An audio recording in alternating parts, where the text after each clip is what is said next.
क्या पूरा मामला है?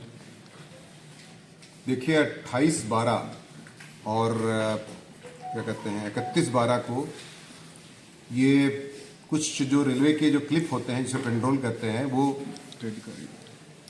चोरी करने का प्रयास किया गया। उसके बाद चोरी भी की गई और उसके बाद जो ट्रॉली होती है ट्रैक्टर की उससे ले जाते हुए ये 3 बदमाश पहले पकड़े गए। उसके बाद जो कबाड़ी था वो पकड़ा गया जहां पर ये बेचते।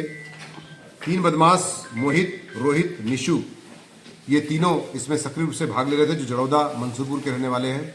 साथ ही साथ इसमें जो प्रवीण उर्फ भूरा नाम का जो भोरा खुर्द का रहने वाला है, भौरा कला का, ये कबाड़ी था। इससे पहले भी पूछताछ से संज्ञान में आया है कि इसने 3-4 साल पहले भी इसी तरह का सामान खरीदा था, जिसके आधार पर नए वर्ष की पार्टी के लिए इस तरह की चोरी आपस में बात करके मनाने के लिए नए वर्ष को पार्टी के रूप में इस तरह की चोरी घटना, उसके बाद माल बेच करके पैसा कमा करके पार्टी करने का इनके दिमाग में विचार आया, जिसके आधार पर नए वर्ष के पूर्व दिनों में ये इन्होंने इस तरह की घटना को अंजाम दिया, जिससे रेलवे ट्रैक निश्चित तौर से डिस्टर्ब हो सकता था।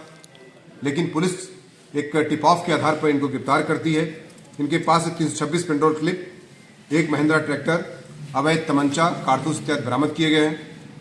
इनमें जो अनावरित केस हैं, इनमें कई केस अनावरित हो रहे हैं, जिसमें मेरठ के 4 केस हैं और इसी प्रकार से मंसूरपुर के 2 केस, टोटल 6 केस इन पर वर्कआउट हो रहे हैं।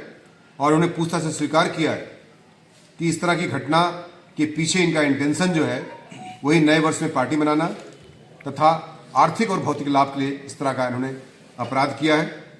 और ये जानकारी इनको अवश्य थी कि जो है इससे रेलवे ट्रैक डिस्टर्ब हो सकता है, इसलिए इस पर जो है रेलवे ट्रैक की धारा 150 भी लगाई गई है, जो कि एक शातिर अपराध है, एक गंभीर अपराध है। और निश्चित तौर से इनको विधिक कार्रवाई करते हुए जेल भेजने की कार्रवाई सुनिश्चित की जा रही है। सर, ये रेलवे ट्रैक पर ही चोरी करते थे, उससे अलग भी कोई और भी चोरी? इन्होंने ये बात स्वीकार किया है कि इनके पहले भी इन्होंने कई चोरियां की है, लेकिन चूंकि ये घटना इन्होंने या तो सूचित नहीं हुआ पुलिस को या इससे पहले भी उस घटना का कोई FIR दर्ज नहीं की गई है, चूंकि इन्हें सूचना नहीं मिली थी। लेकिन इन्होंने चोरी की कुछ घटनाएं इससे पूर्व में किया है।